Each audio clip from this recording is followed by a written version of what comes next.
As the room grows quiet, let your thoughts sail away. The ocean looks calm because it knows you are watching from very far away.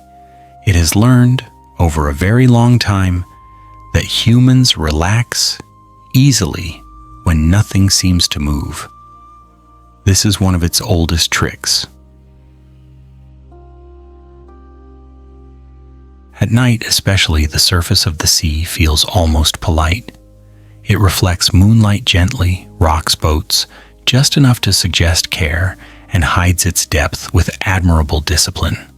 From above, the ocean behaves like a promise. From below, it behaves like a record keeper. And records, as history has taught us, are rarely comforting. Tonight is not about storms, or sailors shouting into the wind, or dramatic moments frozen in paintings. This is quieter than that, slower. This is about the part of the ocean that never learned how to perform for humans, the part that exists without urgency, without explanation, and without any need to impress. The deep ocean does not rush. It has nowhere to be.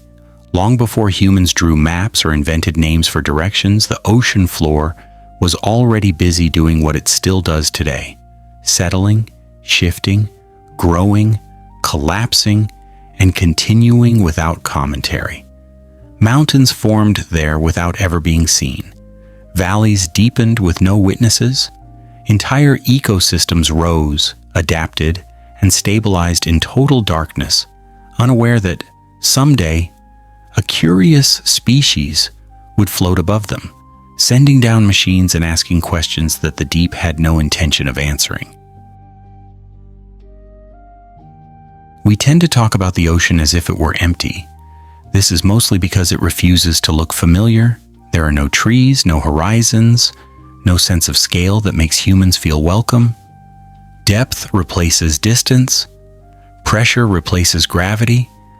Time moves differently, not faster or slower, just heavier. Down there, metal rusts quietly. Wood disappears. Bone lingers. And plastic, unfortunately, settles in with confidence, like it plans to stay. The deeper you go, the less the ocean resembles a place. It becomes a condition, a set of rules that no one voted on and no one can appeal. Light fades first, then color, then warmth, and eventually the idea that anything should look the way it does on land. Eyes become optional. Shapes become negotiable. Beauty becomes irrelevant. This is where evolution stops trying to be charming.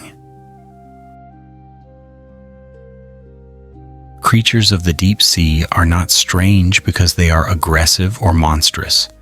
They are strange because they are honest. Nothing down there wastes energy pretending. Teeth are large because food is rare. Bodies are soft because pressure is constant. Bioluminescence exists not to be beautiful, but because darkness leaves very few options. If you feel unsettled by images of deep-sea life, it's not fear you're experiencing. It's recognition that none of this was made with you in mind.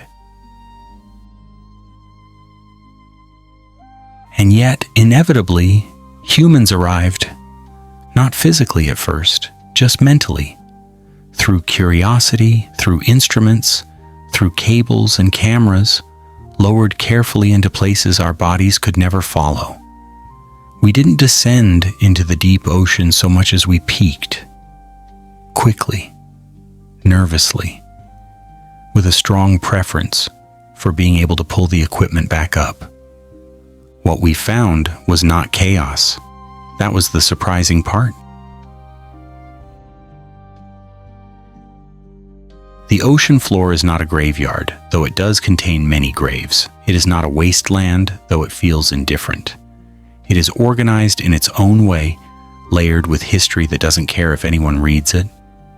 Shipwrecks settle beside coral. War machines become habitats. Lost tools are absorbed without judgment. Nothing down there seems particularly shocked by human failure. There is something quietly ironic about how often we describe the deep sea as hostile. Hostility implies intent. The ocean does not intend. It simply continues. Pressure increases because that is how physics works. Darkness persists because light does not travel forever. Creatures adapt because extinction is inconvenient. From the ocean's perspective, humans are not explorers. We are visitors who cannot stay, guests who keep dropping things, and storytellers who mistake mystery for invitation. History, when it reaches the deep ocean, slows down. Events do not pile up neatly, they sink, they wait. A ship lost in the 16th century rests not far, in geological terms, from technology abandoned in the 20th. Time compresses vertically. Centuries stack like sediment, and the ocean keeps everything. This is not the kind of history that moves forward. It settles inward, it layers itself patiently, allowing currents to rearrange the surface while preserving what lies beneath. The deep sea does not erase the past. It stores it, quietly, thoroughly, sometimes uncomfortably well, which is perhaps why thinking about the deep ocean late at night feels different than thinking about it during the day. In daylight, curiosity leads. At night, perspective does. The mind becomes softer, more willing to accept that some places are not meant to feel safe, and some histories are not meant to resolve. That's all right. You don't need to understand the deep ocean to listen to it. You only need to slow down enough to notice that it has never been in a hurry, and it is not starting now. This story, then, is not about conquering the ocean floor. That idea quietly failed the moment it was imagined. It is about observing what happens when history and nature share a space that neither fully controls, but both continue to shape. The deep ocean is a timeline without chapters. Prehistoric geology rests beside modern debris. Ancient biological systems coexist with recent human mistakes. Nothing is labeled, nothing is prioritized. Everything is equally subject to pressure, corrosion, and time. When we lower cameras into the deep, we are not discovering a hidden world so much as interrupting one. For a brief moment, artificial light floods a place that evolved without it, and then disappears again, leaving behind no lasting impression. The ocean does not react. It does not change course. It does not become curious in return. This is where the unsettling calm comes from. The deeper we look, the more we realize that the ocean floor does not tell a single story. It holds many layered together. The story of Earth before humans existed, the story of human ambition when it met water, and the story of modern technology pressing gently against its own limits. Shipwrecks are only one chapter. Strange creatures are another. Unidentified sounds, abandoned structures, and unexplored regions fill in the margins. None of these elements compete. They simply coexist like notes held down on a piano for far too long. In the following chapters, we will move slowly through this space, not to solve it, not to dramatize it, but to sit with it, to look at what has been found, what has been left behind, and what remains unseen. We will talk about the deep ocean as a historical archive that never asked to be built, and a natural system that never learned how to explain itself. There will be moments that feel strange, and others that feel oddly peaceful. That contrast is intentional. The deep sea is both. It is unsettling not because it is loud or violent, but because it continues so effectively without us. So take your time. Let the pace remain unhurried. Nothing in the deep ocean expects your attention immediately, and nothing we are about to explore is going anywhere. It has been waiting for a very long time. Chapter 1: What the Deep Ocean Is and Why Humans Were Never Meant to Stay. The deep ocean is not a place in the way we usually understand places.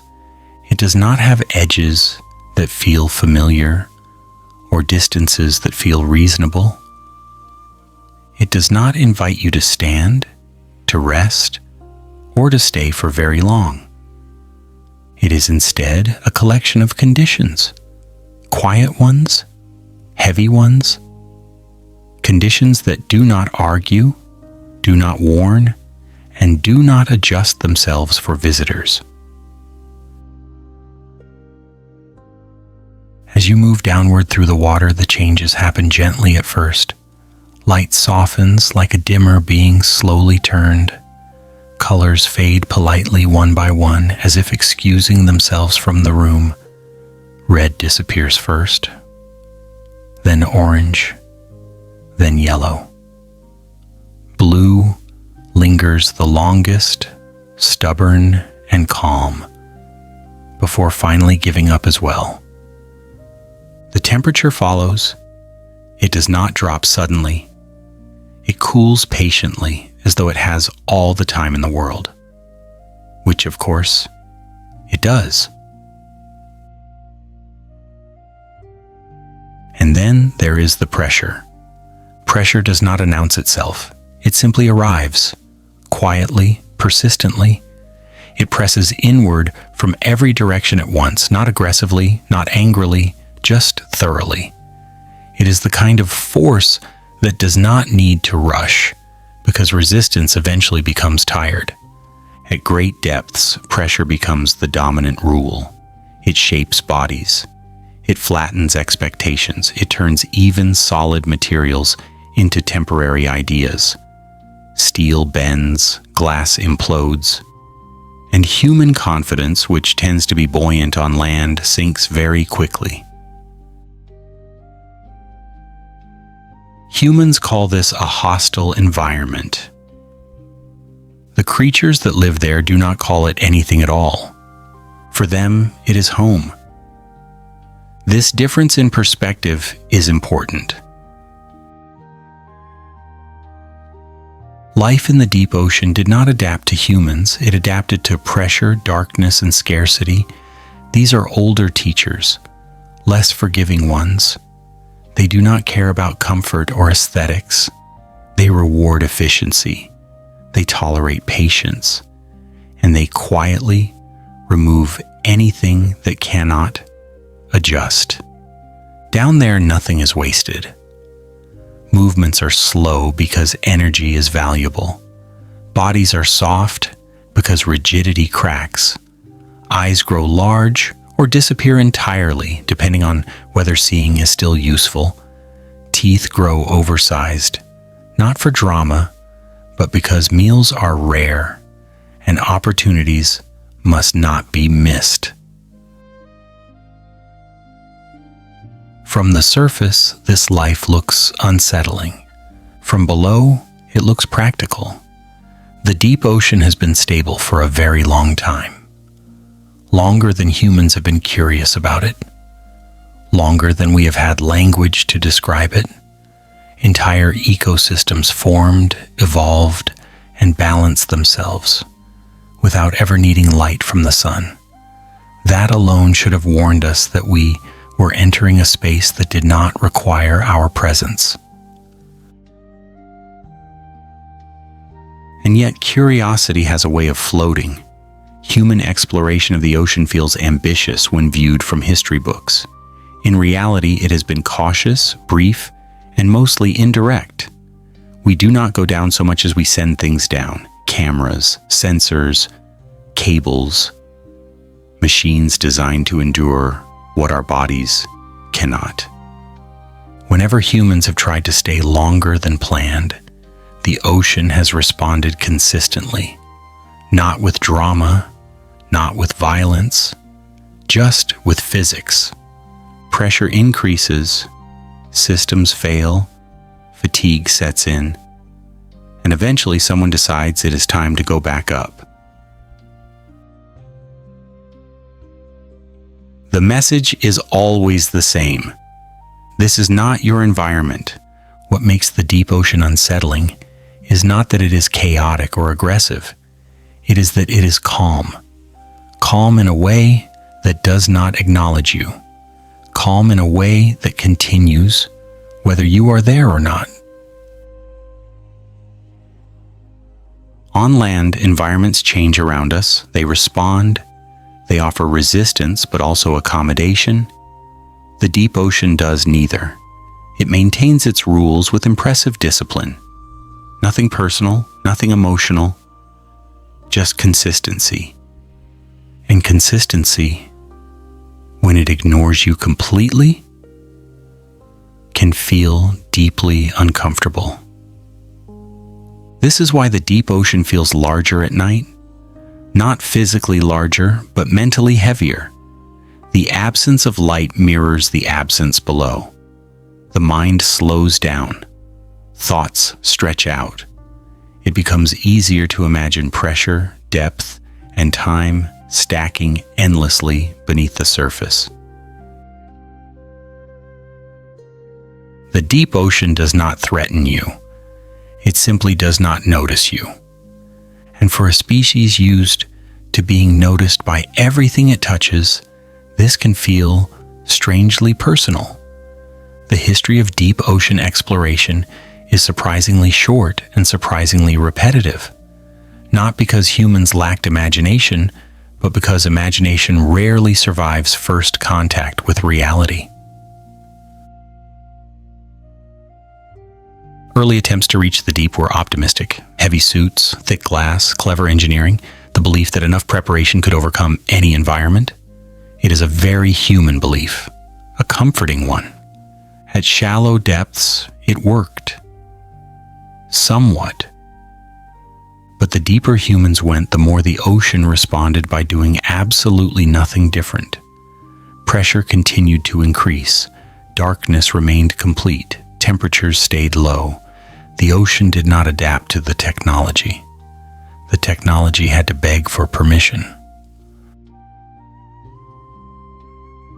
And permission was rarely granted for long. Living underwater, even temporarily, proved to be less heroic than expected. The body resists. The mind becomes tired in unfamiliar ways. Sleep feels different. Time stretches. Small discomforts accumulate quietly until they become decisions. Most underwater habitats were abandoned not because of catastrophe, but because of exhaustion. The ocean did not force people out. It simply waited. This is a pattern the deep ocean repeats often. It does not chase, it does not compete, it allows mistakes to settle. That is why so many human artifacts remain below. Ships, equipment, tools, objects dropped, lost, or left behind. The ocean floor has become a quiet archive of human ambition, preserved not by care, but by indifference. A ship sinks, and the ocean accepts it without comment. Coral grows over steel. Fish move in. Rust blooms slowly. Time resumes its patient work. From above, a wreck is a tragedy. From below, it is just a new surface. This difference in interpretation says more about humans than it does about the ocean. We tend to think of exploration as forward motion, as progress, But in the deep ocean, exploration often looks like interruption. A brief visit, a flash of artificial light, and then darkness returns, unchanged. There is something gently ironic about how much effort humans invest in going where they cannot stay. Submersibles built to survive pressure for hours, cameras rated for depths no person will ever reach. All to gather images of a world that will continue exactly as before once the equipment leaves. The deep ocean does not become familiar with exposure. It does not warm to attention. It does not grow curious about us in return. It simply continues. And perhaps that is the most unsettling realization of all. Not that the deep ocean is dangerous, but that it is complete without us. It does not need to be explored to exist. It does not need to be understood to function. We are late arrivals, peering in briefly, taking notes and leaving again. The deep ocean does not record our names. It does not mark our visits. It does not adjust its schedule. This chapter of history is not one of conquest or mastery. It is one of limits, of learning slowly and quietly that some environments are not problems to be solved, but realities to be acknowledged. So when we say the deep ocean is not a place for humans, it is not an insult. It is simply an observation, a calm one, a factual one. The deep ocean is not rejecting us. It never invited us in the first place. And somehow, in the stillness of that realization, there is something oddly peaceful. Over time, something subtle begins to happen when humans study the deep ocean long enough. The questions change. At first, the questions are ambitious. How deep can we go? How long can we stay? What will we find? Later, the questions become quieter. Why is it so stable? Why does it not change when we arrive? Why does it feel so indifferent? The deep ocean teaches without instruction. It does not correct us. It does not argue. It simply demonstrates again and again that survival there is not about dominance but alignment. Life that exists at great depth does not fight the environment. It fits into it. It becomes shaped by it so completely that separation is no longer possible. This is where human thinking begins to slow down. We are used to environments that respond to effort. Push hard enough and something moves. Apply enough force and systems bend. The deep ocean does not behave this way. Effort alone does not impress it. Strength does not persuade it. Speed is mostly irrelevant. Only patience works. And even patience has limits. In many ways, the deep ocean is the opposite of human civilization. Civilization expands outward, the deep ocean compresses inward. Civilization builds upward, the deep ocean presses downward.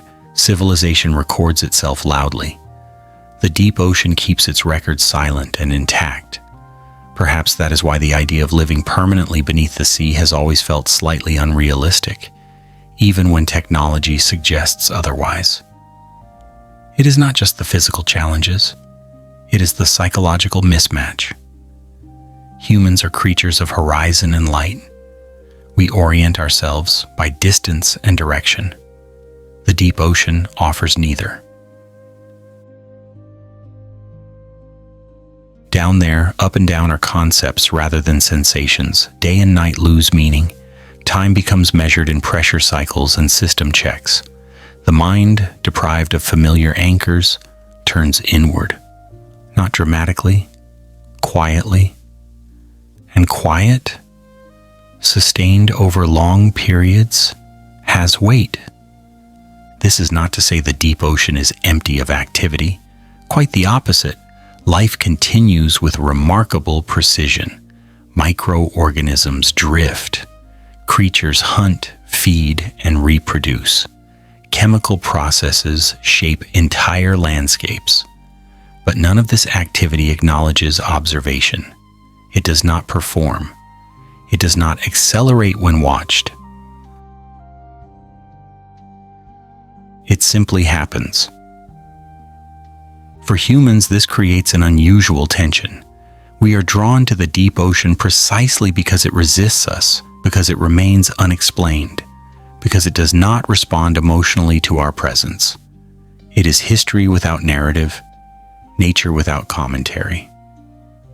And that can feel unsettling in a world that constantly explains itself.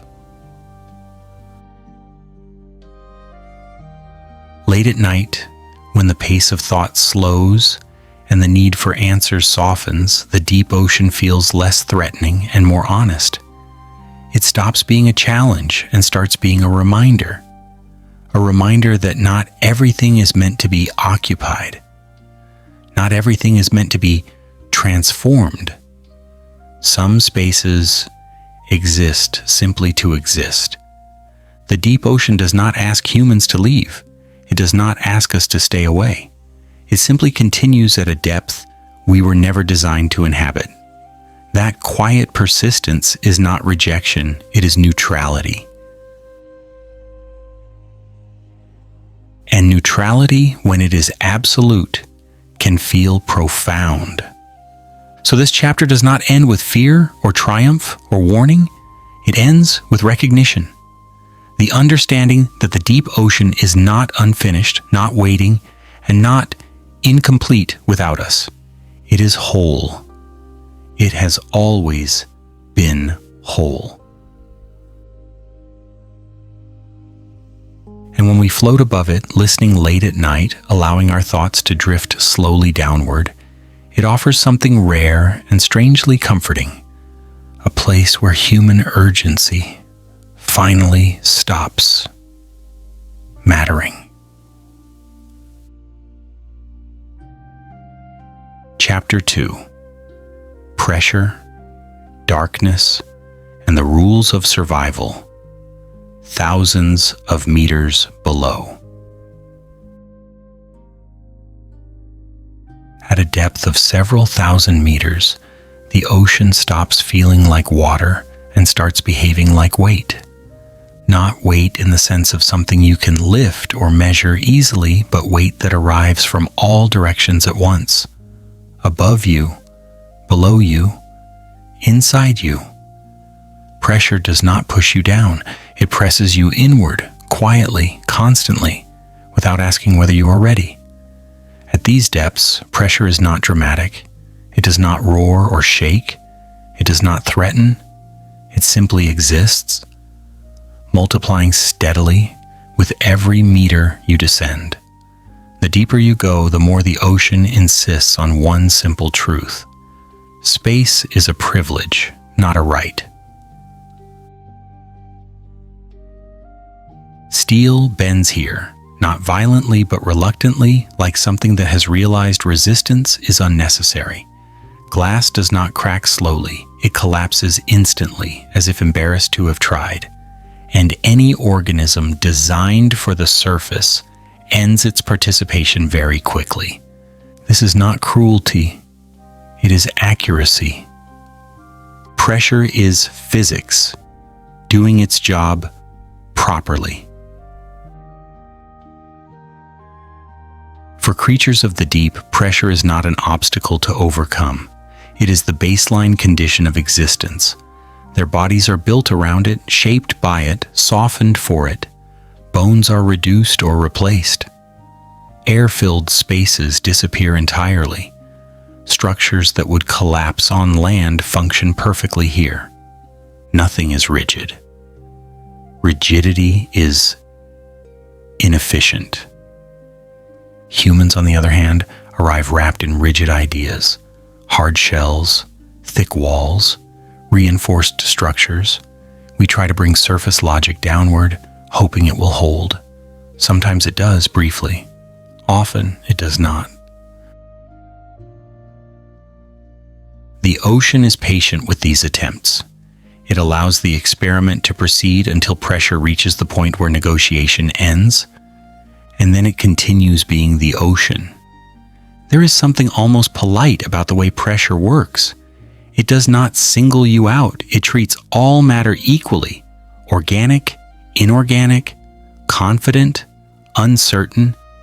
Everything is pressed the same way. Equality at depth is unavoidable. This is why the deep ocean feels calm rather than violent. Nothing needs to chase you, nothing needs to attack. The environment itself is enough. Survival is not about winning battles here. It is about fitting correctly into the equation. And most things from the surface do not. When humans describe the deep ocean as extreme, what we often mean is unfamiliar. The pressure does not spike suddenly. It does not surprise. It increases steadily, predictably, following rules that never change. The problem is not the rule. The problem is that we are not built to follow it. Pressure teaches one of the earliest lessons of the deep. Strength alone is meaningless. Adaptation matters. Flexibility matters. Being able to yield without breaking matters. The ocean does not reward stubbornness. It simply compresses it until it disappears. If pressure is the deep ocean's law, darkness is its atmosphere. Sunlight does not reach far beneath the surface. It fades quickly, then completely, leaving behind a space where vision becomes optional and color becomes irrelevant. Not gradually forgotten, but fully unnecessary. In total darkness, appearances lose importance. Patterns, shades, and textures mean nothing if there is no light to reflect them. Beauty, as humans understand it, requires an audience. The deep ocean does not provide one. This absence of light does not feel empty. It feels settled. Creatures here do not miss the sun. They never needed it. Instead, they rely on chemical energy, faint bioluminescence, or sensitivity to movement so subtle it would go unnoticed on land. Darkness is not a disadvantage. It is the default. Some creatures produce their own light, not generously, not to illuminate the world, just enough to locate food, attract prey, or communicate briefly before returning to blackness. Light is expensive here. It is used carefully. Others abandon sight entirely. Eyes shrink, simplify, or vanish. There is no reason to carry what no longer serves a purpose. Evolution, at this depth, is efficient in a way that feels almost impolite. Nothing is decorative. In the deep ocean, survival is not about how you look. It is about how you function. Can you detect movement? Can you sense vibration? Can you locate nutrients in a place where meals drift slowly and unpredictably?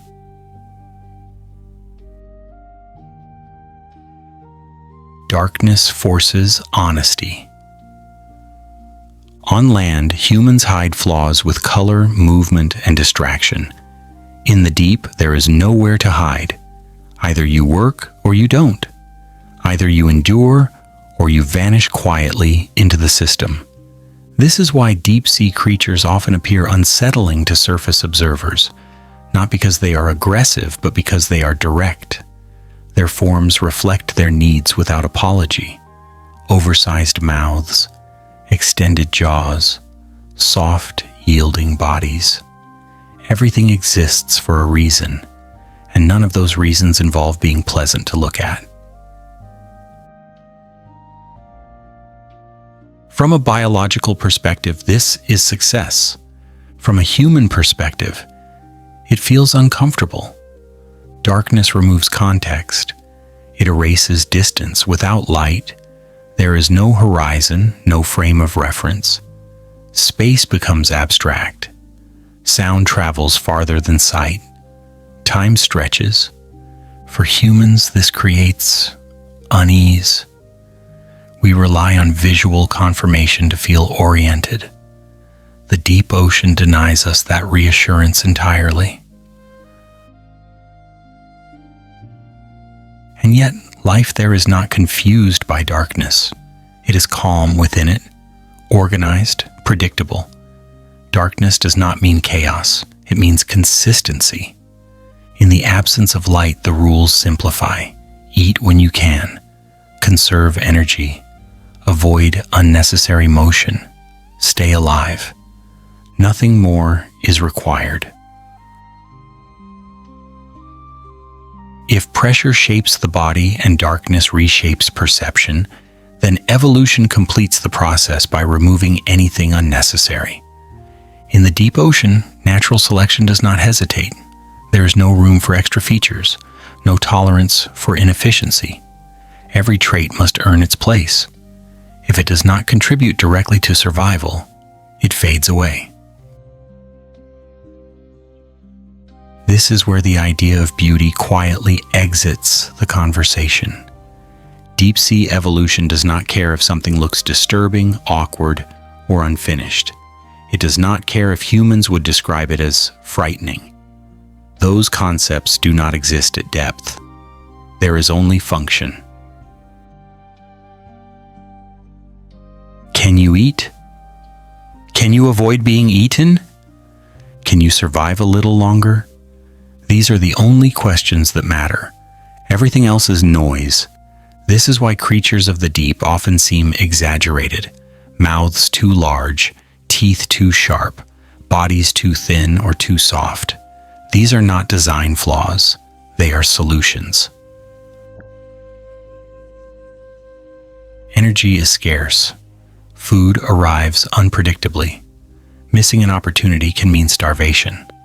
When prey appears, there is no time for elegance, only effectiveness. In this environment, subtlety looks like weakness. Humans often interpret this as brutality. In reality, it is clarity. There is no moral judgment in survival. There is no drama. There is no cruelty. There is simply continuation. The deep ocean does not reward effort. It rewards alignment. Creatures that match the environment persist. Those that do not quietly disappear. This rule applies to humans as well. No amount of technology changes the fundamentals. We can shield ourselves briefly. We can observe from a distance. But our bodies, our senses, and our instincts remain surface-bound. We are visitors adapting temporarily, not residents evolving permanently. And that is fine.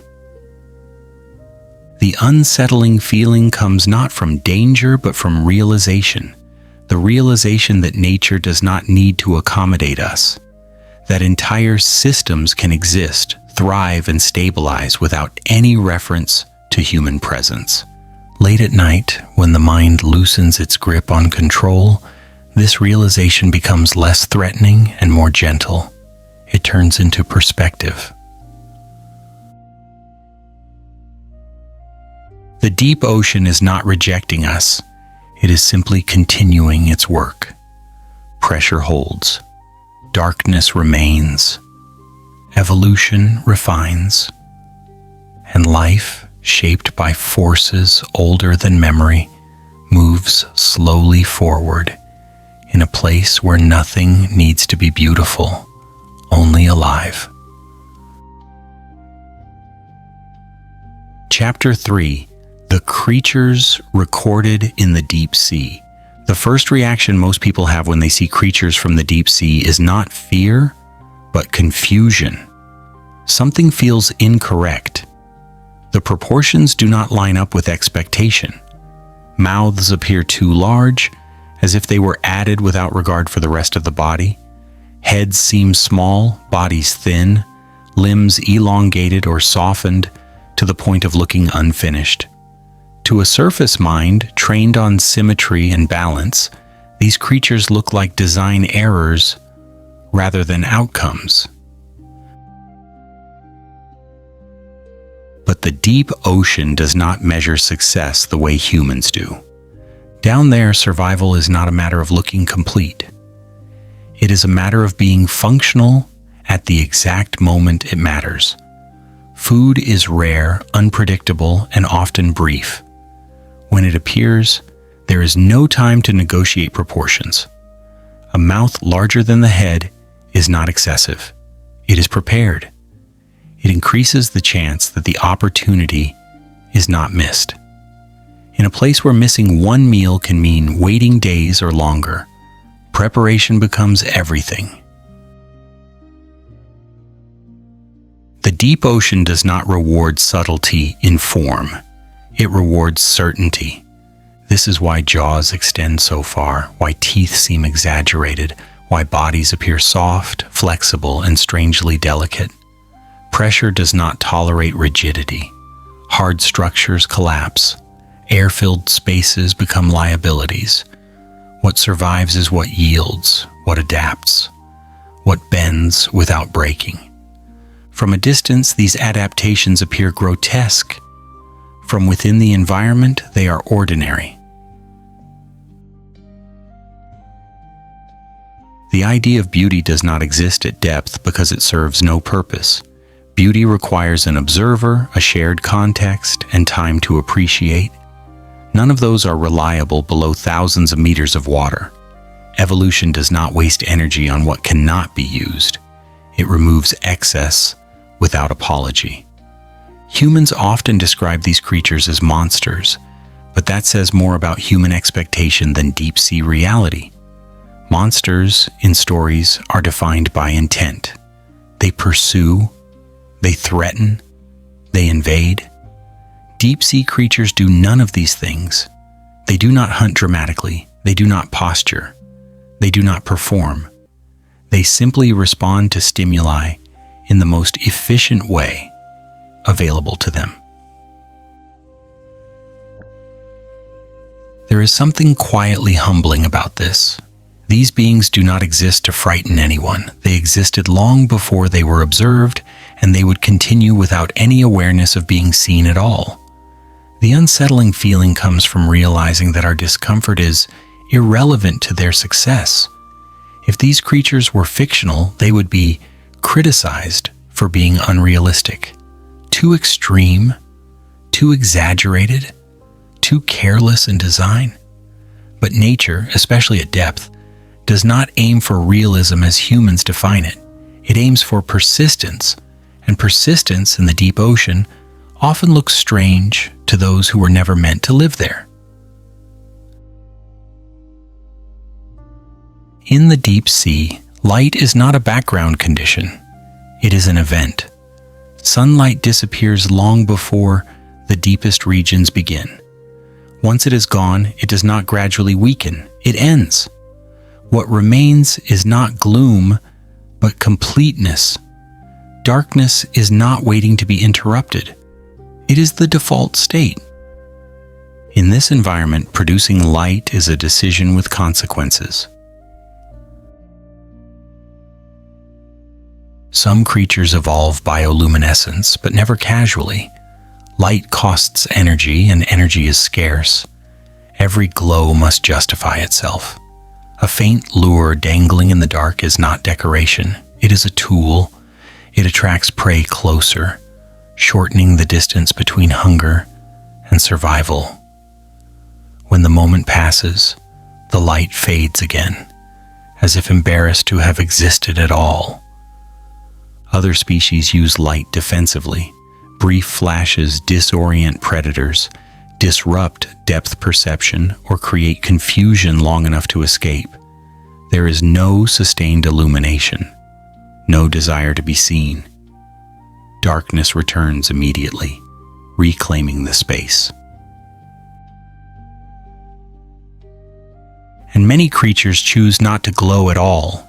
Invisibility at depth is often the safest adaptation. Darkness hides movement. Stillness conserves energy. Remaining unnoticed is not fear-based behavior. It is practical. In the deep ocean, drawing attention is rarely beneficial. This is deeply uncomfortable for humans to process. On land, light represents safety, warmth, and orientation. We turn on lights to feel in control. In the deep sea, light can make you vulnerable. Darkness is stability. The result is an environment where nothing is visually explained. Shapes emerge briefly and then disappear. Distances are difficult to judge. Motion is slow and deliberate. Without light, the mind loses familiar anchors. Space becomes abstract. For humans, this creates anxiety.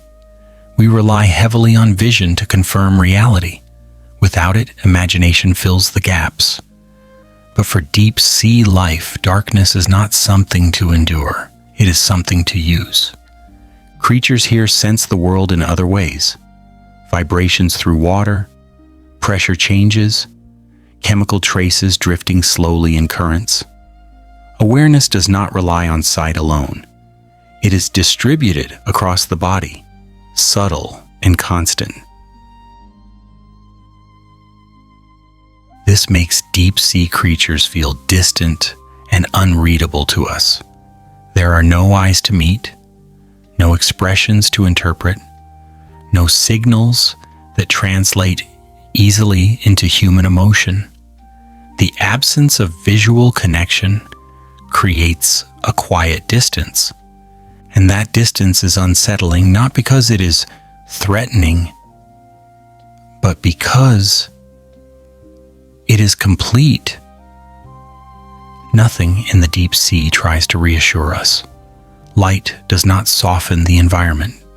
Darkness does not hide danger. It simply removes decoration. What remains is function, stripped of comfort. At night, when surface lights dim and human spaces quiet down, this logic begins to feel less alien. The need for constant visibility fades. The mind slows. Darkness becomes less of a void and more of a condition. The deep ocean does not fear the dark. It understands it. Perhaps the most unsettling truth about deep-sea creatures is not how strange they look, but how normal they are within their environment. There is no panic in their movement, no urgency in their existence. They do not behave like survivors in danger. They behave like residents who understand their surroundings completely. Many species lack eyes entirely, not because something is missing, but because something was removed. Eyes stopped being useful once light disappeared. Carrying them became unnecessary. Evolution, uninterested in sentimentality, let them go. What remained was not deficiency, but efficiency. Life without sight does not mean life without awareness. These creatures sense pressure shifts, vibrations, and chemical signals with remarkable precision. The ocean communicates constantly through movement, and they listen without needing to see. Orientation does not come from horizons, but from gradients and currents. To humans, this feels disorienting. We look for faces. We seek recognition. We want to be acknowledged. Deep-sea life offers none of this. There is no interest in being seen, no need to communicate across species, no curiosity about observers. This lack of response is often mistaken for hostility. In reality, it is neutrality. These creatures are not aggressive. They are not waiting. They are not lurking. They are simply existing in alignment with forces that shape them over immense stretches of time. Pressure, darkness, and scarcity are not obstacles to them. They are constants. The deep ocean did not become this way suddenly. It did not change in response to humans. Its rules were established long before we were capable of observing them. And the life that thrives there reflects that long, patient refinement. This is where the discomfort deepens. Not because the creatures are frightening, but because they are complete. They do not need adjustment. They do not need improvement. They do not need explanation. They are not unfinished. They are not mistakes. They are appropriate. Late at night, when the mind releases its demand for familiarity, this realization becomes gentler. The deep ocean stops feeling like a threat and starts feeling like a reminder. A reminder that not all life revolves around visibility, beauty, or recognition. Some environments reward attention, others reward alignment. The deep sea belongs to the latter, and the creatures that live there, strange only to us, move through it calmly, efficiently, and without concern for being understood. Chapter 4: Things that do not belong on the ocean floor, yet remain there. Beneath the ocean floor, the objects that humans have left behind do not announce themselves. They do not beg to be noticed, and yet their presence is persistent. A statue may rest at a gentle tilt, its contours softened by the slow pressure of water and sediment. Metal machines, once gleaming, now carry a dullness that speaks of time stretching without hurry. Pieces of wreckage from unknown ships lie scattered, fragments of stories whose authors have long been forgotten. Each object is passive, content to exist, yet commanding attention simply by refusing disappearance. It is tempting to ascribe drama to these artifacts, to imagine some mysterious story behind every cylinder, every slab, every tangle of machinery, but most often the reason is unremarkable. They were dropped, abandoned, or forgotten. A tool fell from a deck during a storm. Equipment was jettisoned after failing to perform. Cargo sank quietly, and no one recorded it. There was no plot, no hero, no villain. There was only the pull of gravity and the patient, indifferent water waiting to accept what humans relinquish. In the deep ocean, significance is irrelevant. What matters is existence. A statue may once have conveyed status, devotion, or pride. Now it communicates only solidity and presence. A machine designed to move, to power, to accomplish tasks lies inert, its energy spent long ago.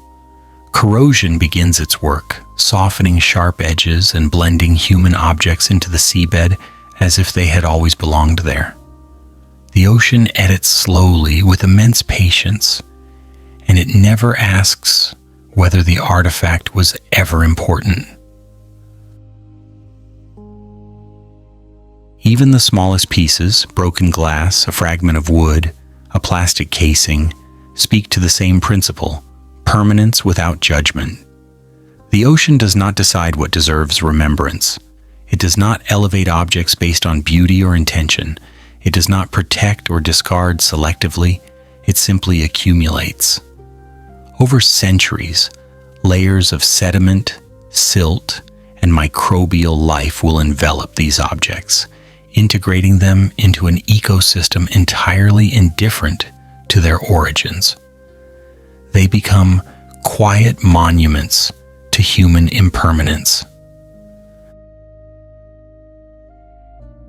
And so, beneath thousands of meters of water, the seabed functions as a vast passive archive. It holds what humans left behind, not for posterity, not for study, not for drama, but simply because once things reach this depth, they stay. Gravity does the sorting, water does the preservation, and time continues quietly, without urgency, without spectacle, without expectation. Among the most remarkable items on the ocean floor are machines once designed for action. Engines, turbines, instruments, created to measure, move, or destroy, now lie dormant, disarmed by depth and pressure.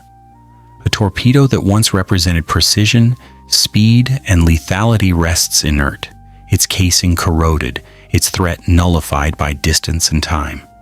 Submarines, designed to navigate and protect, have become silent sculptures, their purpose neutralized by the surrounding water. Even military equipment, which was once associated with command and authority, loses all significance when removed from context. Weapons designed for timing, secrecy, and efficiency are transformed by the ocean into simple matter. Metal slowly oxidizes, paint erodes, bolts loosen. The object's original intentions, whether protection, deterrence, or destruction, vanish. What remains is material, a reminder that power, in isolation from narrative and observation, is meaningless. Time in the deep ocean has a flattening effect. Every object, regardless of history or value, experiences it equally.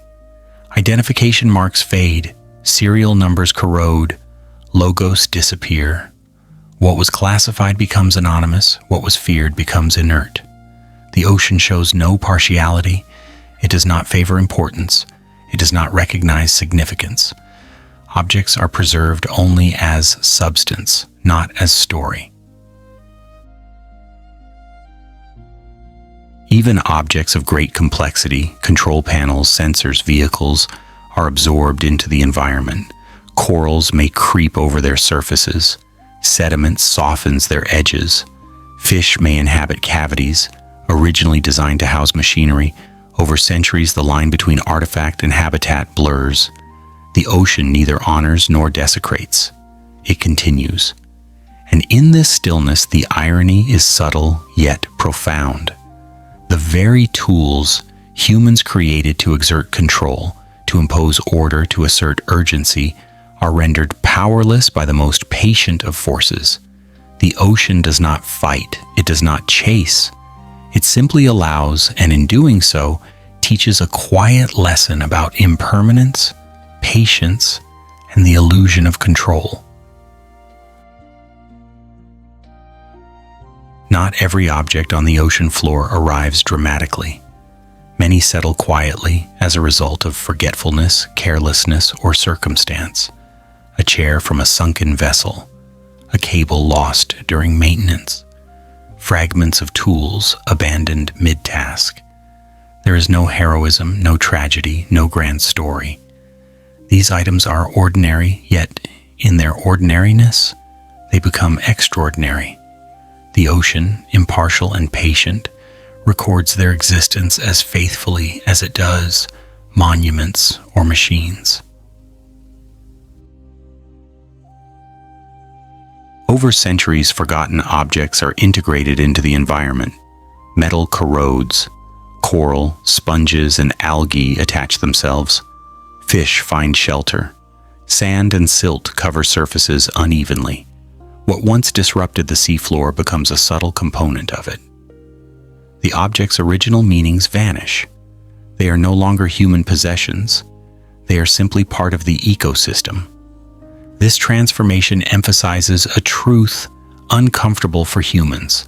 History does not require attention to endure. The ocean archives passively, without choice, without classification. Everything that sinks is kept regardless of perceived importance, function, or beauty. The seabed becomes an accidental library, vast and silent, accumulating matter and memory without curation. Late at night, considering this, it is easy to feel small, even irrelevant. The ocean does not need our recognition. Our stories, our intentions, even our mistakes, All are secondary to the simple fact of matter existing and persisting. And perhaps that is its lesson. Permanence is not granted by significance. It is granted by surrender to conditions greater than ourselves, by the quiet accumulation that follows, indifferent, patient, and complete. In this light, the seabed is neither mysterious nor threatening. It is a mirror of neutrality, a place where human urgency dissolves and objects, no matter their origin, their purpose, or their importance, exist simply because they can. The ocean does not sort, judge, or discard. It does not prioritize or forget. It keeps everything equally, silently, and without expectation. Chapter 5, Shipwrecks, When History Freezes Underwater. Every shipwreck carries within it a moment of time frozen, not the dramatic climax imagined in stories, not the cacophony of panic or fear, not the carefully orchestrated narrative of heroes or villains. Instead, each vessel becomes an artifact, a quiet repository of circumstance, preserved by the indifferent embrace of water and sediment. The moment is neither celebrated nor mourned. There is no soundtrack, no commentator, only the metal hull, the wood, the cargo, and the patient accumulation of history. These ships vary widely, yet their stories converge in stillness.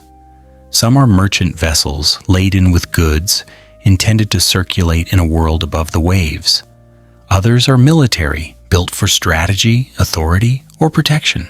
Some are exploratory, carrying instruments, notes, or specimens meant to expand human knowledge. Each is caught in an instant where purpose ceased, yet existence persisted. The ocean does not demand that a story conclude. It does not care for resolution or interpretation. It only records.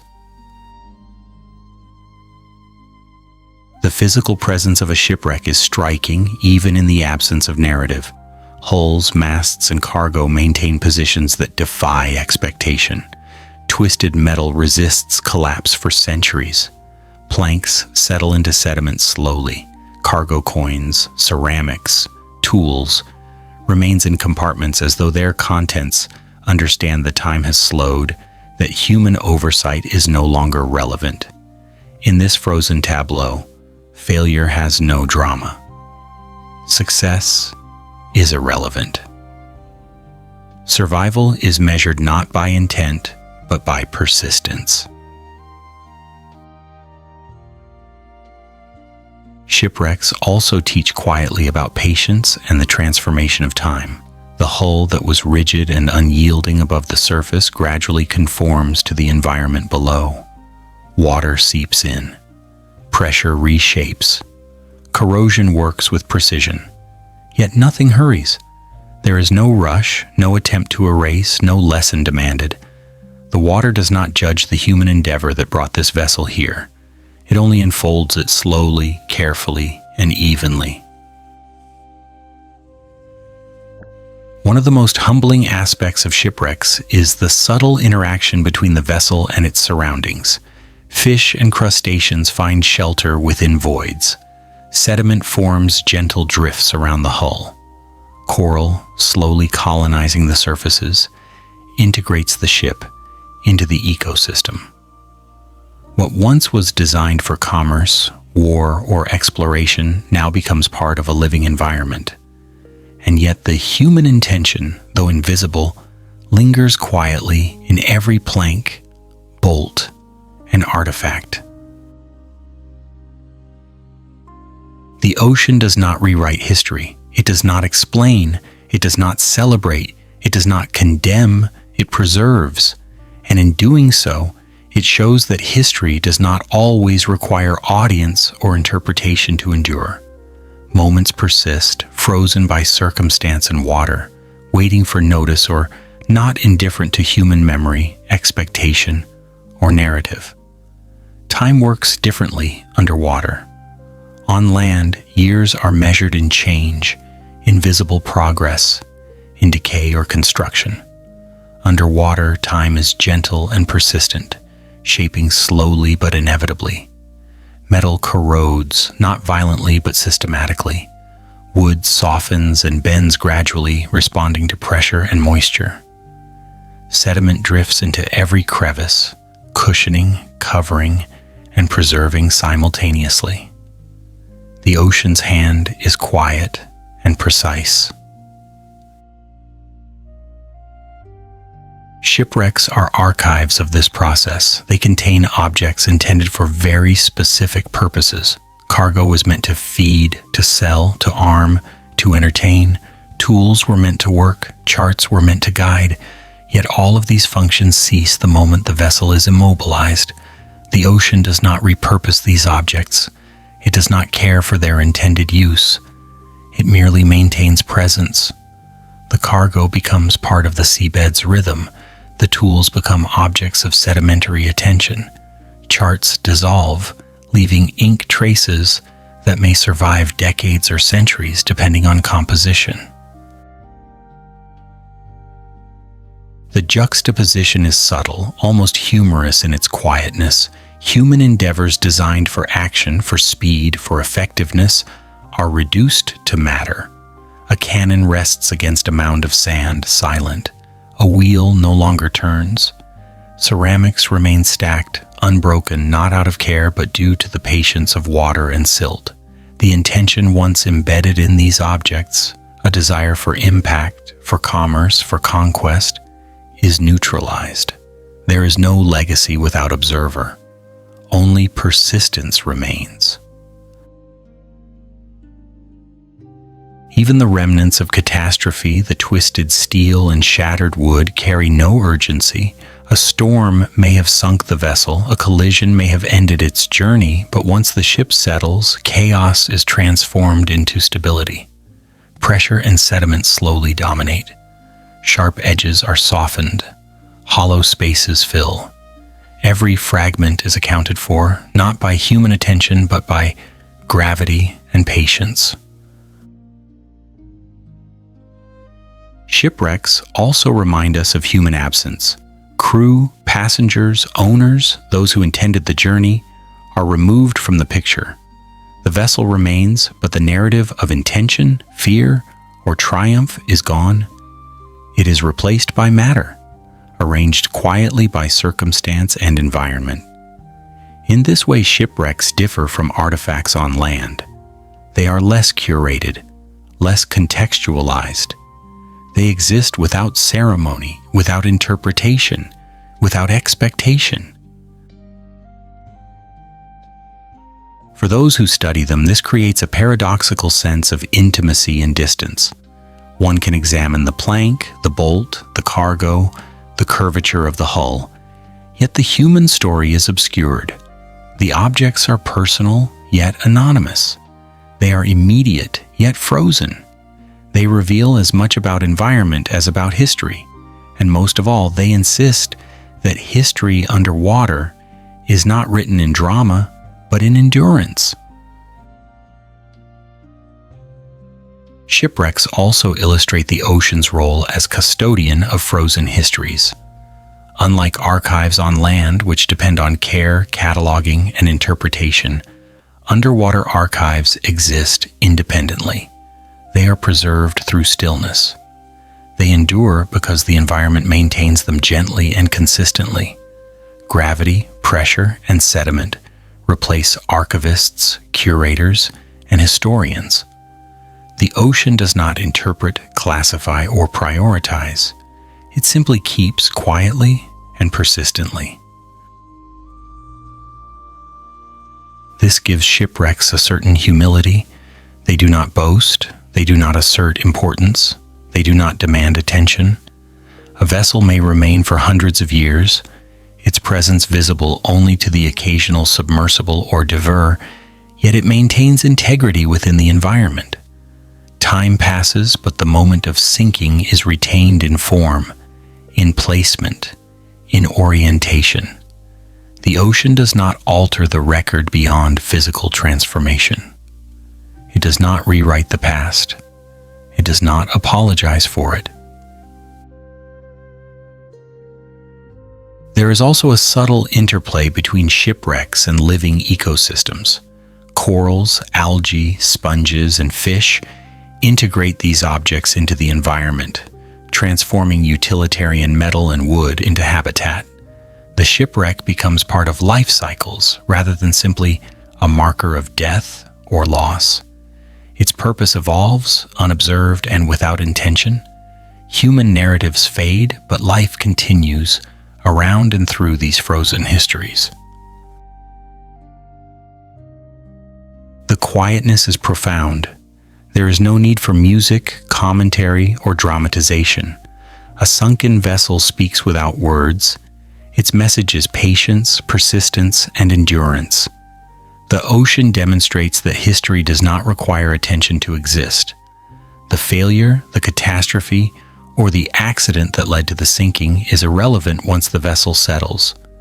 What matters is matter, position, and time. Shipwrecks also challenge human concepts of permanence. On land, we associate legacy with visibility and recognition. Underwater, permanence is achieved without observation. Objects persist because the environment preserves them, not because anyone witnesses them. Success and failure are irrelevant. Significance is deferred. Everything continues quietly in equilibrium with forces far older than human concern. Late at night, contemplating shipwrecks, one realizes that history is not always dramatic. It is sometimes silent, unobserved, and patient. The ocean does not annotate, celebrate, or forget. It simply holds everything in place. The ships, the cargo, the fragments of human ambition, they all remain, anchored in sediment, shaped by water, enduring without comment. In this way, shipwrecks remind us that history is a matter of persistence, not attention. Moments can freeze. Events can endure. Human stories may vanish, but their artifacts, their traces, and the echoes of their purpose survive quietly, under the water, waiting, indifferent, complete. Chapter 6: Sounds, Movements, and Unexplained Phenomena. In the deep ocean, sound is the dominant messenger. Light, once relied upon at the surface, disappears within a few meters of descent. Darkness swallows color, contours, and shape, leaving only black and silence. Yet sound moves effortlessly through water, carrying across kilometers, sometimes tens, sometimes hundreds, connecting distant places without sight, without form. Human ears are inadequate for these frequencies. Their hearing, designed for the surface world, tuned to the patterns and distances that air allows. Underwater, sound becomes strange, stretching, bending, and whispering across a world entirely alien to human perception. Scientists, patiently recording, have identified anomalies that resist explanation. Frequencies appear that do not match known marine life. Vibrations are detected with no clear source. The ocean itself seems to murmur, sometimes in pulses, sometimes as a low, continuous hum. The recordings are clinical. Researchers write notes in muted, calm language. Unidentified, anomalous, insufficient data. In the laboratory, these words carry authority. They reassure. They suggest careful observation. Translated into everyday language, however, they convey a different message entirely. We do not know what we are hearing. And that is perhaps the most unsettling realization. In a medium where everything is amplified, where the environment itself communicates through motion and resonance, humans are not fully equipped to interpret the signals. They are outsiders, hearing echoes, vibrations, and tones without context, suspended in an environment that does not prioritize clarity or explanation. There is a subtle humor in the restraint of scientific reporting. These mysterious sounds are cataloged, analyzed, and discussed as if naming them diminishes the unknown. Yet the ocean, patient and indifferent, continues its symphony of clicks, pulses, and reverberations, unconcerned by human attempts at categorization. Every unidentified hum is a reminder that mastery of this space is partial at best, a soft rebuke to human curiosity. Amid these sounds, life persists quietly. Creatures move with awareness, interpreting signals we cannot fully perceive. Predation, mating, navigation, all continue through channels humans cannot hear. To the ocean, mystery is ordinary. To humans, the same mystery is deeply intriguing, slightly humorous, and quietly unsettling all at once. Beyond sound, the ocean communicates through motion. Currents ripple across kilometers unseen, shaping sediment and affecting the tiniest organisms.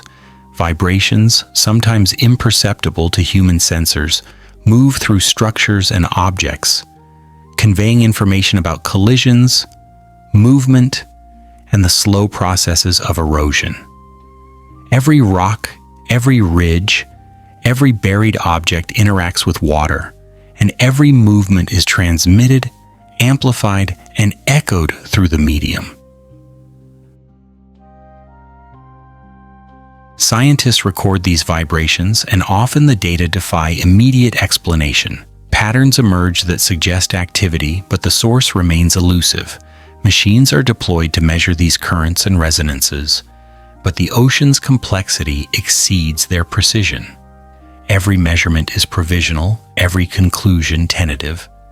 Terminology such as inconclusive, unidentified source, or data insufficient is applied carefully, creating a sense of calm control in reports. Yet beneath that calm is an admission. The ocean's language is not fully understood. Human interpretations are limited by expectation. We look for patterns similar to those on land, but the ocean's signals obey no terrestrial logic. They are shaped by density, pressure, temperature, and vast distances. Vibrations travel in unpredictable ways, refracted and bent by underwater topography. A sound or motion may be recorded hundreds of kilometers from its origin, making location and cause exceedingly difficult to determine. There is an almost comedic humility in this process. Highly advanced instruments built with human precision and ingenuity can capture data beyond our imagination, yet the result is often a notation that reads simply, "We are not sure what is happening." It is a gentle, ironic reminder of our place. For all our technology, the ocean retains the upper hand, persistent, patient, and infinitely complex. And so, below the surface, the ocean is alive with signals, currents, and vibrations that humans cannot fully interpret. These are not threats or warnings. They are not messages directed at us. They are ordinary functions of a world that is vast, fluid, and indifferent. Human curiosity encounters limits, and in that encounter, a quiet awe emerges, accompanied by a soft, almost wry recognition of our own inadequacy. Among all these phenomena, perhaps the most unsettling is how ordinary they are to the ocean itself. Unidentified sounds, unusual vibrations, and subtle movements are not considered abnormal. There is no alarm, there is no reaction. To the deep sea, they are routine. The creatures inhabiting these spaces interpret these cues, adjusting behavior, navigating, hunting, or avoiding threats without hesitation. Humans, conversely, approach these occurrences with curiosity, caution, and sometimes anxiety. The contrast between human concern and the ocean's indifference is striking. In this environment, human definitions of explanation or understanding are limited. Every recording of an anomalous frequency, every detection of unknown movement, carries a sense of incompleteness. Scientific papers use careful language, creating a veneer of control over what is essentially unknowable in full. Pending analysis, unverified source, further research required. Phrases designed to reassure. In translation, they acknowledge something deeper. We hear, but we do not comprehend. The ocean's patient symphony continues regardless. Time and water are the curators, preserving sounds and motions without commentary. A shipwreck creaks, a sediment shift occurs, a creature moves, all recorded as part of a system indifferent to recognition. Patterns may emerge over decades, centuries, or millennia. Human attention is fleeting. The ocean's persistence is infinite. There is a subtle, dry humor in this contrast. No matter the sophistication of human tools, the ocean remains the quiet authority, slowly and relentlessly maintaining its own rhythms. There is also a gentle beauty in the ordinary. Vibrations that appear random may reveal themselves as signals used by deep-sea life. Unidentified sounds may turn out to be the slow grinding of tectonic plates, the distant passage of currents, or the echo of natural processes invisible to surface eyes. Even in uncertainty, there is consistency. The ocean is patient, and in that patience, it teaches a calm, unhurried rhythm that humans seldom encounter. Late at night, considering these sounds and movements, one might feel both humbled and soothed. The ocean does not demand understanding. It does not rush. It does not offer clarity. It merely exists, carrying and transmitting its signals, unobserved or unexplained, with the steady patience of a world older than humans and more enduring than their curiosity. To inhabit this space, even mentally, is to surrender urgency. One listens, not to decipher, but to experience. One observes, not to categorize, but to acknowledge. And in that quiet recognition, the deep sea reveals itself as a master of calm, persistence, and subtle, unassuming complexity. The sounds persist, the vibrations persist, the unexplained persists. And humans, for a brief moment, are invited to listen. Chapter 7. When Humans Try to Stay in the Deep Sea. Humans have always been curious about the deep sea. The surface world is familiar, manageable, predictable. Beneath the waves lies a landscape that resists comprehension, a realm that challenges physiology, perception, and patience. To explore it for extended periods, people have constructed habitats, sometimes entire stations beneath the water, designed to mimic life above. Lights simulate day. Air is filtered and regulated. Temperature and pressure are moderated. In theory, the human body should adapt. In practice, it does not. These underwater stations are remarkable feats of engineering. Cylinders of metal and glass, anchored and stabilized, filled with supplies, equipment, and emergency systems. Every surface calculated, every structure tested. People can move, eat, sleep, and even socialize as though they were on land. For a moment, it seems the impossible has been achieved. Humans have brought their world into another alien domain. The illusion is comforting, almost charming. Yet comfort is fleeting. The deep sea is patient but persistent in its indifference. Gravity, pressure, and isolation conspire slowly, subtly. Muscles and joints, unaccustomed to the higher density of water and altered atmospheric conditions, begin to respond differently. Circulation adjusts awkwardly, sleep cycles shift, and senses react unexpectedly to sounds and vibrations amplified through water. The body protests gently at first, then more insistently. Psychological challenges emerge alongside physical ones. Darkness outside the reinforced glass, absence of natural cues, and prolonged isolation can magnify anxiety. Hours blend, days blend. The mind, trained for surfaces, struggles to maintain perspective in a world where everything familiar has been simulated. Time stretches. Even conversation takes on a peculiar weight, as voices echo slightly differently underwater, creating a subtle sense of disconnection. Despite technology, preparation, and careful planning, humans consistently encounter the same truth. The deep sea is not hospitable. The habitat may be secure, the air breathable, the lighting adjustable, yet the human organism and the human mind remains unsuited. Every attempt to remain longer is a dialogue with an environment that neither welcomes nor punishes. It simply exists. The body's discomfort is gentle, persistent, unavoidable. The mind's awareness of isolation is equally insistent, subtle but unyielding. Engineers and scientists continue their work, adjusting parameters, monitoring health, and studying behavior. Success is measured in hours and days, sometimes weeks, but rarely longer.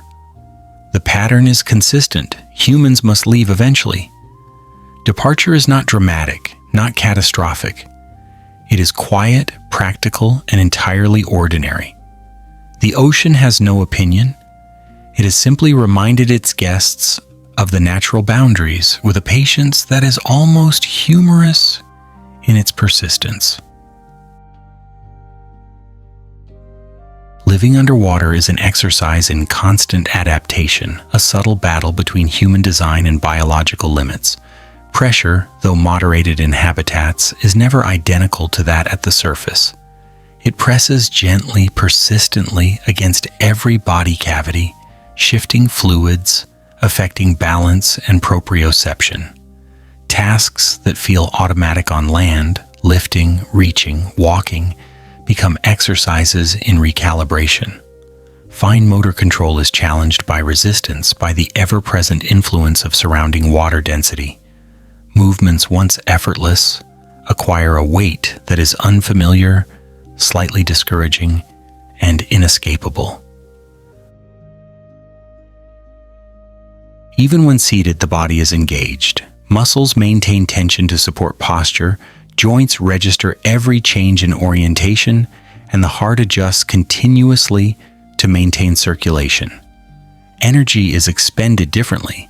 Fatigue accumulates in ways that are neither sudden nor catastrophic, but persistent, creeping, unavoidable.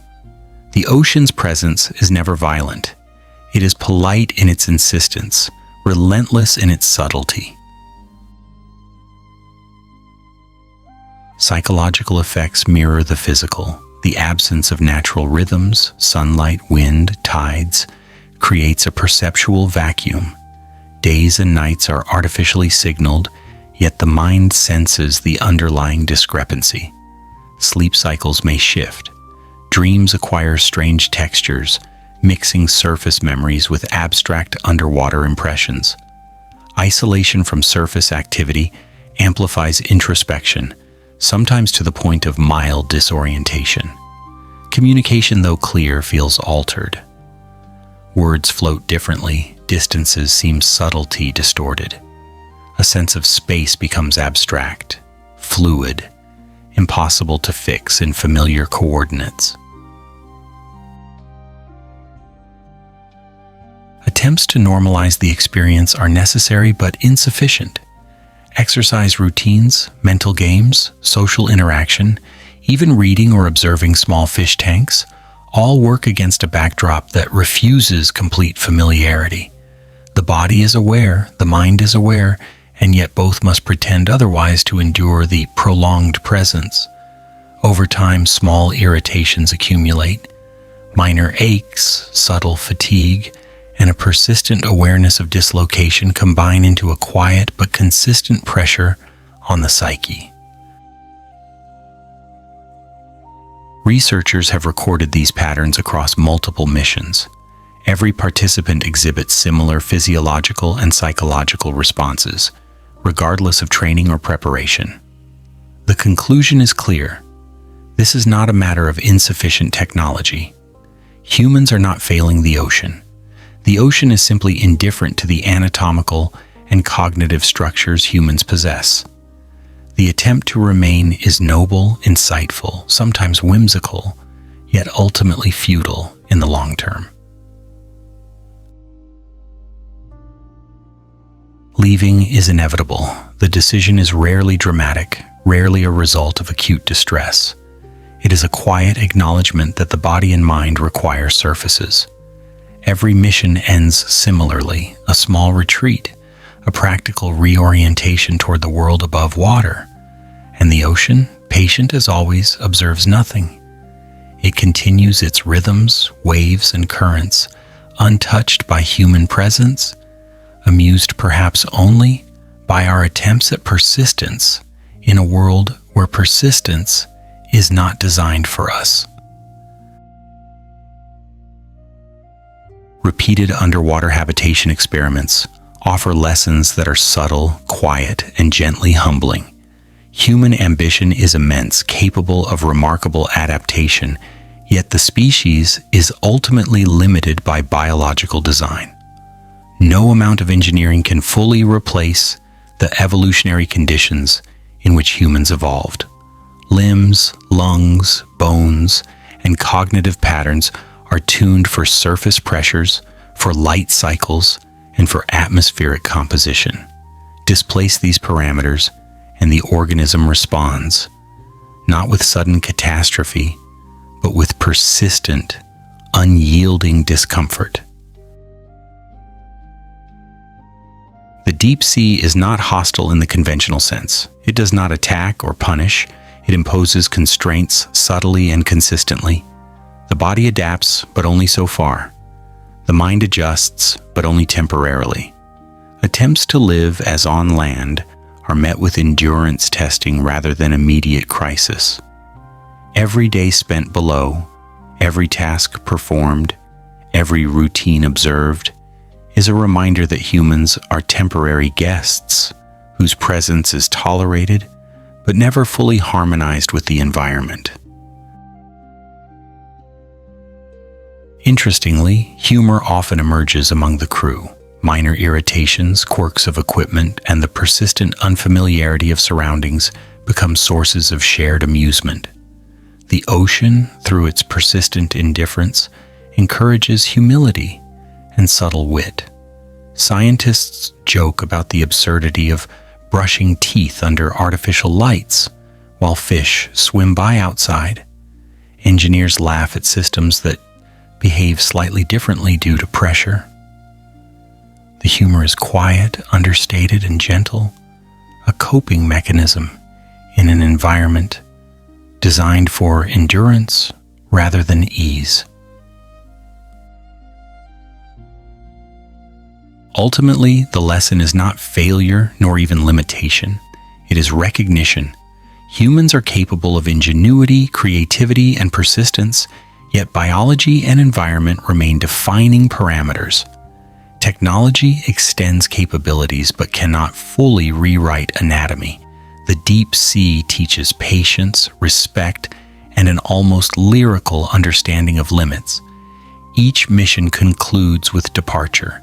People ascend, returning to gravity, to sunlight, to air, with all its familiar density and variability.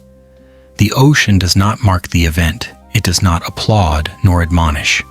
The stations remain maintained or abandoned, while life outside continues unaffected.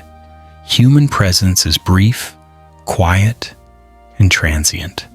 The ocean endures, patient and impartial, as it always has. Late at night, contemplating these efforts, one realizes that the deep sea is not a place of conquest, but of observation, reflection, and humility. Attempts to inhabit it long-term are exercises in patience, endurance, and gentle self-awareness. Technology can provide comfort, control, and protection, yet it cannot replace the evolutionary design inherent to the species. The ocean, unperturbed, continues its rhythms, teaching in silence what humans cannot replicate. Calm persistence, subtle adaptation, and the beauty of limits. Chapter 8. The Unexplored Regions of the Ocean. Most of the ocean floor remains unseen.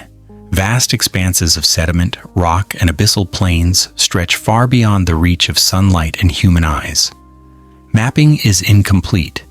Names are scarce. Even the most detailed charts leave blank spaces, areas designated as unknown, awaiting the slow progress of exploration. These gaps are not empty. They are alive with matter, energy, and processes that continue silently.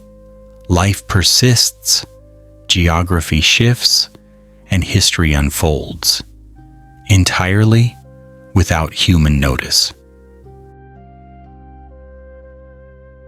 To imagine the unexplored ocean is to imagine presence without recognition. Mountains rise and fall under the weight of water.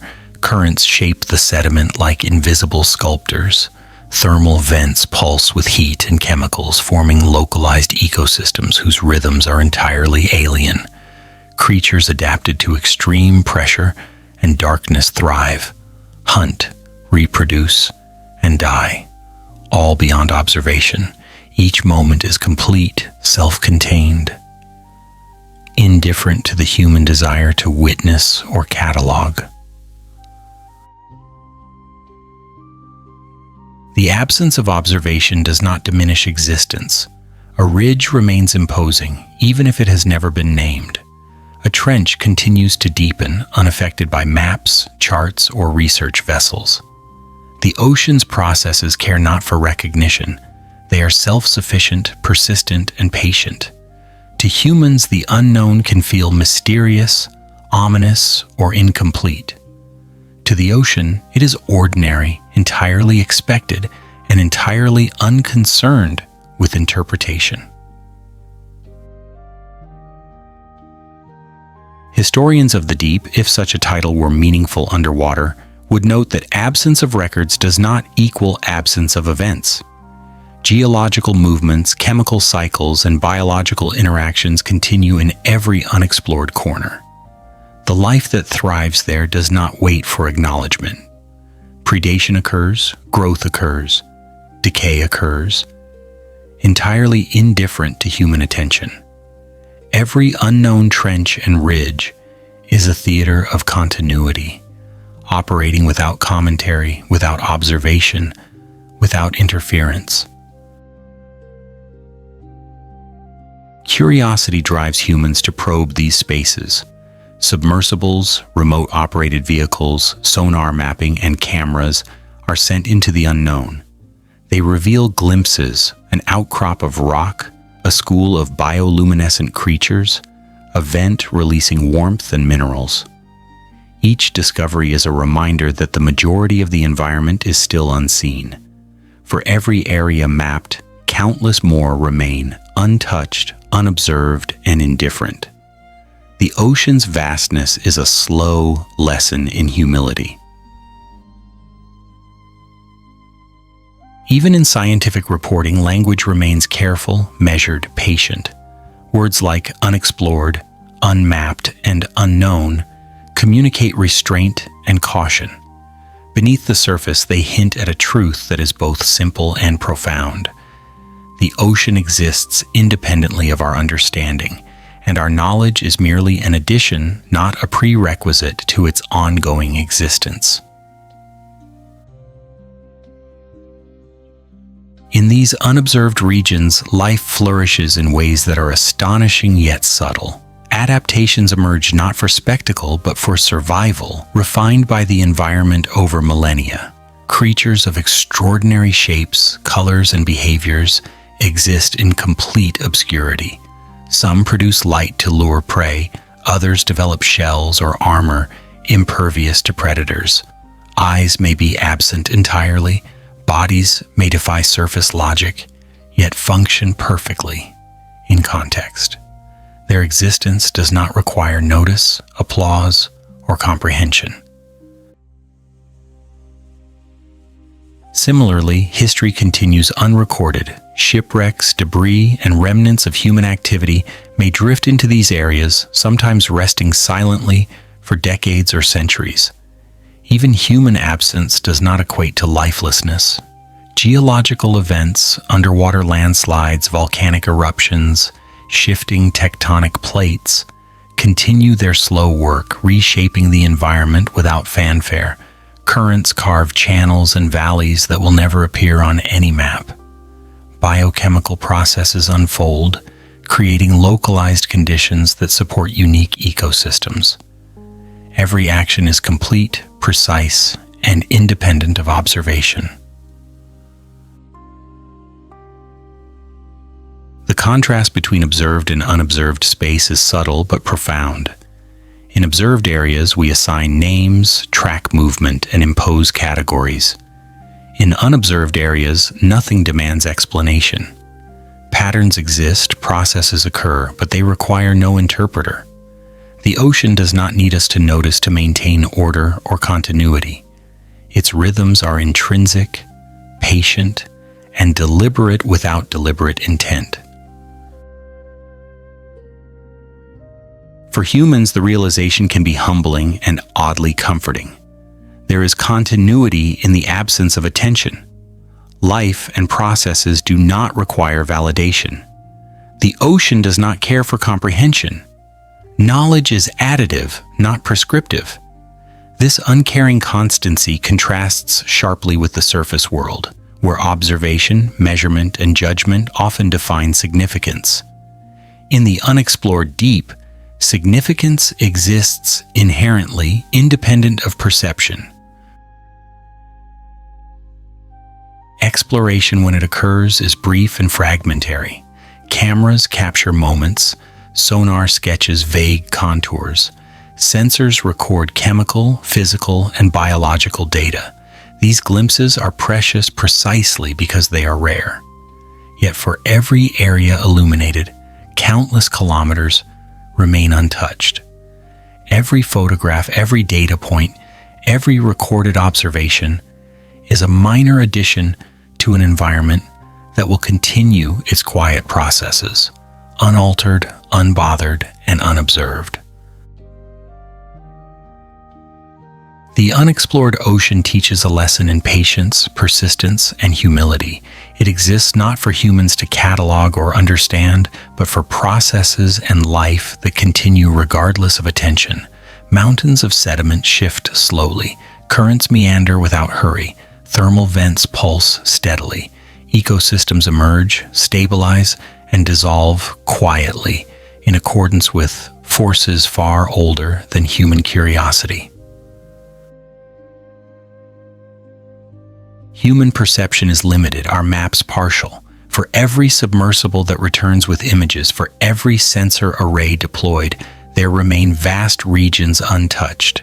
The unknown is not threatening, it is simply vast, patient, and autonomous. There is a subtle humor in human attempts to master it, calculating coordinates, taking readings, naming trenches against a backdrop of persistence that requires no recognition. Unobserved areas also reveal the resilience of life. Organisms have adapted to extreme pressure, near freezing temperatures, and perpetual darkness. Symbiotic relationships form, predator and prey interact, and biological cycles continue in ways humans have yet to fully comprehend. Evolution occurs quietly in parallel to the human understanding, or lack thereof, of its existence. These ecosystems are complete, self-sustaining, and independent. Even historical processes unfold unnoticed. Sediment accumulates over centuries. Organic matter decomposes. Minerals precipitate. Rocks shift imperceptibly. Shipwrecks, remnants of human exploration or commerce, may find resting places in these unknown areas. Their stories are partially preserved by circumstance, yet largely hidden, leaving the ocean as the sole witness. Late at night, contemplating these regions is like listening to a symphony without sound. The ocean exists without announcement. History, life, and movement continue without attention. Our curiosity is not required for continuity. Human observation adds only a faint layer of recognition, a brief acknowledgement, before the ocean resumes its vast, patient, indifferent rhythms.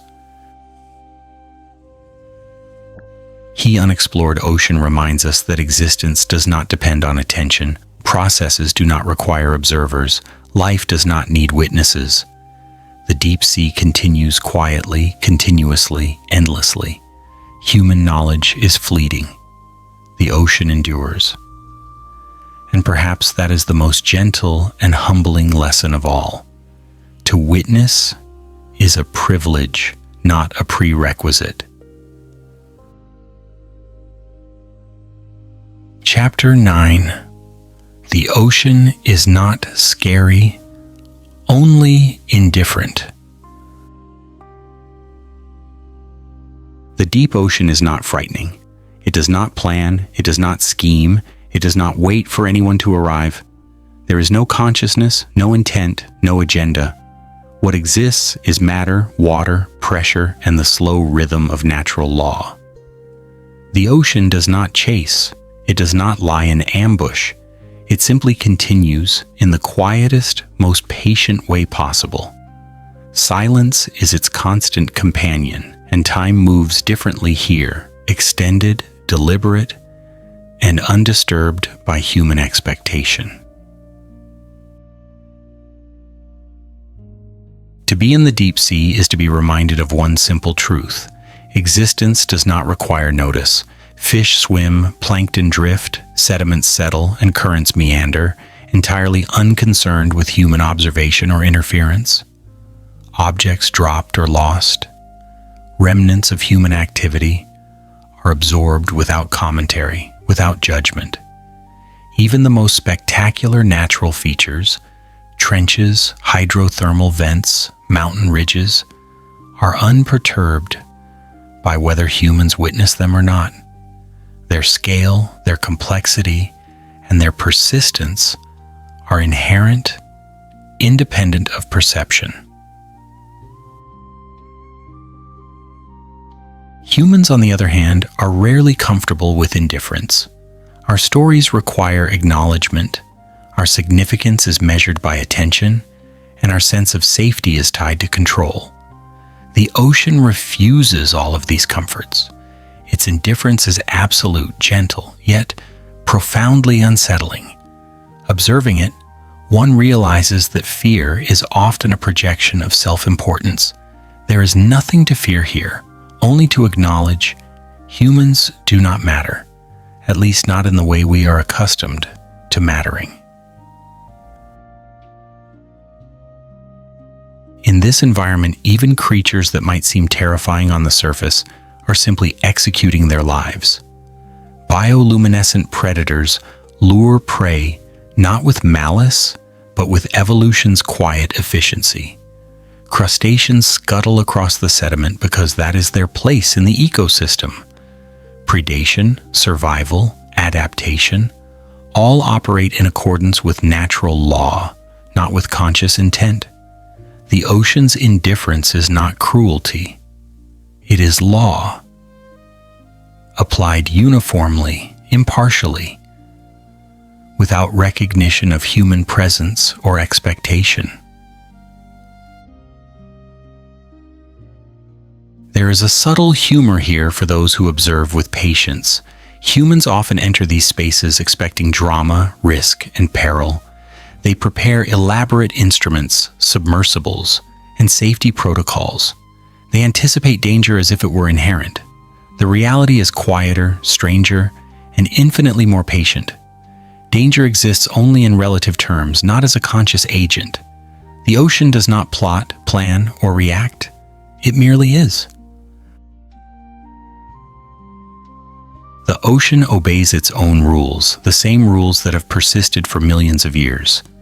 Pressure increases with depth, temperature falls, light vanishes, chemical and geological processes continue, entirely independent of observation.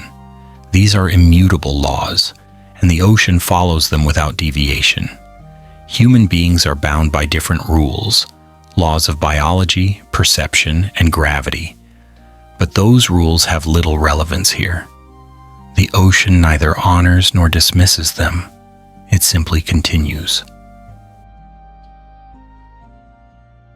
Consider the silence, both literal and figurative. Sound travels far below, yet it is neither communicative nor judgmental. Vibrations ripple through the water, particles shift, organisms respond, and sediment settles, all without attention or care for who might be listening. Currents move objects, water shapes the landscape, and history, geological, biological, human, accumulates quietly. Every moment unfolds, independent of recognition. The ocean does not reward curiosity. It does not punish ignorance. It is entirely impartial, entirely consistent. Human discomfort often arises not from danger, but from this absence of concern. On land, attention matters. Authority, recognition, reaction, all shape experience. Underwater, the rules of consequence are stripped of social relevance. A diver might marvel at an abyssal trench, a hydrothermal vent, or a school of glowing creatures, and all that exists outside of that observer's attention will remain unchanged. The ocean continues its processes, unhurried, undisturbed, indifferent. There is poetry in this indifference. Time, pressure, life, and matter exist as they have always existed. Objects drift and settle, sediment accumulates, biological and chemical interactions unfold, and the world maintains its rhythm without human interference. Human observation adds only a thin veneer of narrative, a temporary acknowledgement that passes as quickly as it arrives. The ocean itself does not participate, does not note, does not respond. It is a world complete in its own right, self-sufficient, persistent, and silent. This perspective can feel humbling, even unsettling. Humans are accustomed to influence and consequence.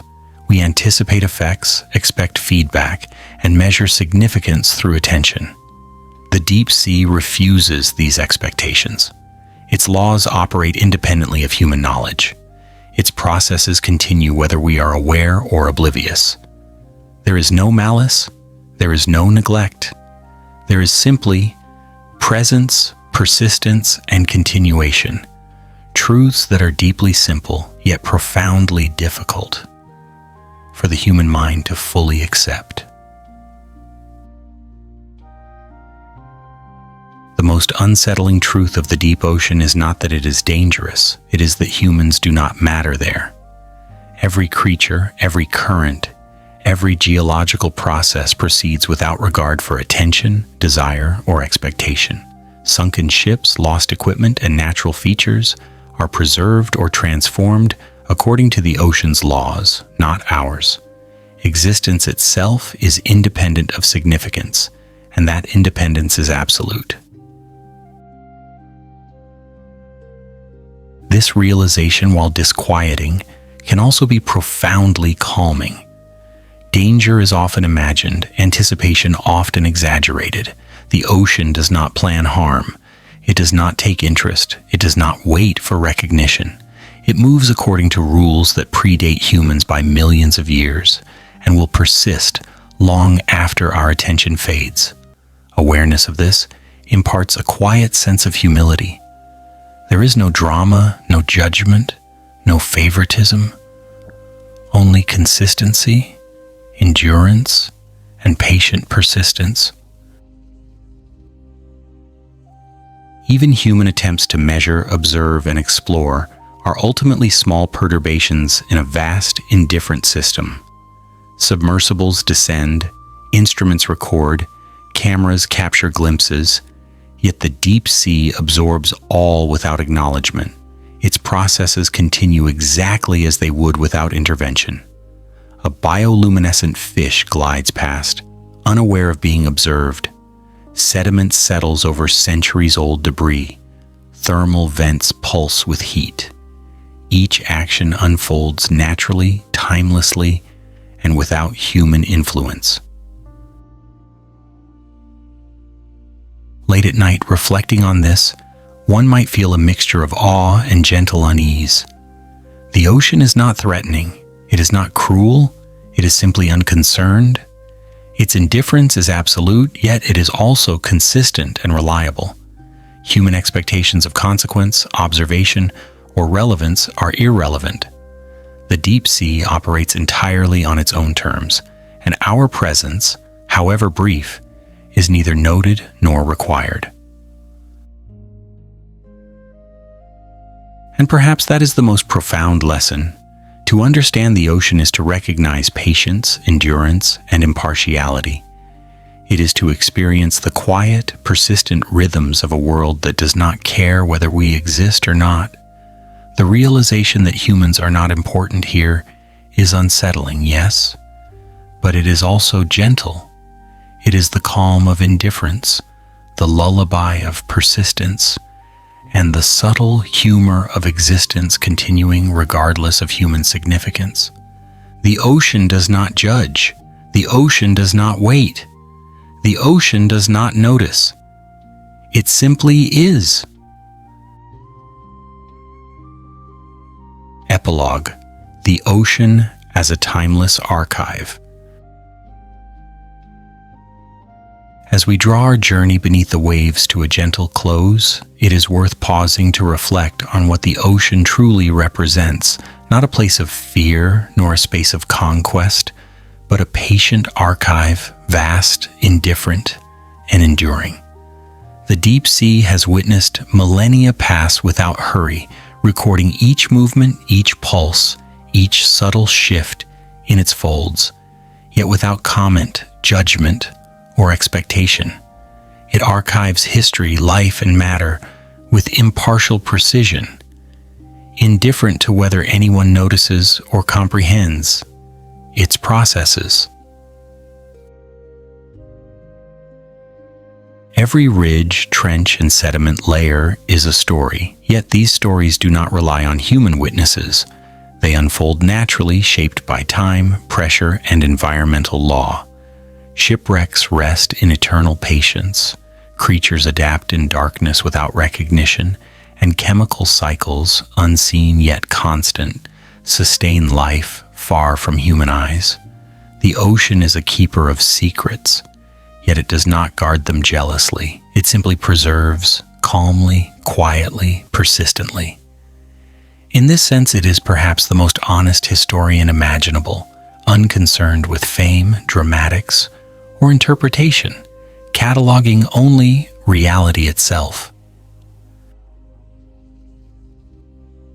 Human curiosity has brought us glimpses into this world, flashes of bioluminescent light, the subtle hum of distant vibrations, glimpses of forms and creatures that would be impossible above water, and yet for all our instruments and technology, we remain guests, temporary and limited. The ocean's scale, patience, and indifference remind us of our own boundaries, not out of cruelty, but by simple law. We are creatures of the surface, designed for gravity, sunlight, and air. The ocean does not need to act. It only exists, and in doing so, it teaches. There is a subtle humor in our fascination. We prepare, we plan, we descend in submersibles, build habitats, record, measure, categorize. We imagine mastery and adventure. Meanwhile, the deep sea continues without notice, unconcerned, untouched, quietly correcting our assumptions by its mere persistence. Every attempt to control or interpret is met not with resistance but with calm continuation. The ocean is not malicious, it simply is, and that is enough to humble anyone who listens long enough. Perhaps the most profound lesson lies not in the things we see, but in the things we do not. The unexplored ridges, the unnamed trenches, the unobserved ecosystems, they all exist fully, beautifully, and silently. Life continues without validation. History unfolds without chroniclers, and processes endure without attention. Human absence is irrelevant. Human significance is optional. In this space, one learns patience, humility, and the gentle art of noticing without expectation. As we finish this journey, it is comforting to remember that the ocean's indifference is not emptiness. It is fullness, quiet but complete. It is a world that neither fears nor desires, a vast stage upon which life, matter, and time play their uninterrupted parts. There is no drama required. There is no narrative imposed. There is only being, unhurried, consistent, and infinitely patient. So let us leave the ocean where it always was, calm and eternal. Let us carry with us the memory of patience, the subtle rhythms of deep currents, and the quiet beauty of existence independent of human attention. Let us remember that curiosity is valuable, exploration is noble, but humility is perhaps the truest companion when wandering even mentally beneath the waves. Thank you for taking this long, slow dive with me. For a while we shared the ocean's patience, its indifference, and its quiet persistence. Perhaps now, as you settle back into the comfort of the surface world, you carry a fragment of its calm. Let it remind you, life, in all its forms, endures, moves, and exists, regardless of whether we are watching, and that in itself is quietly wonderful. Good night.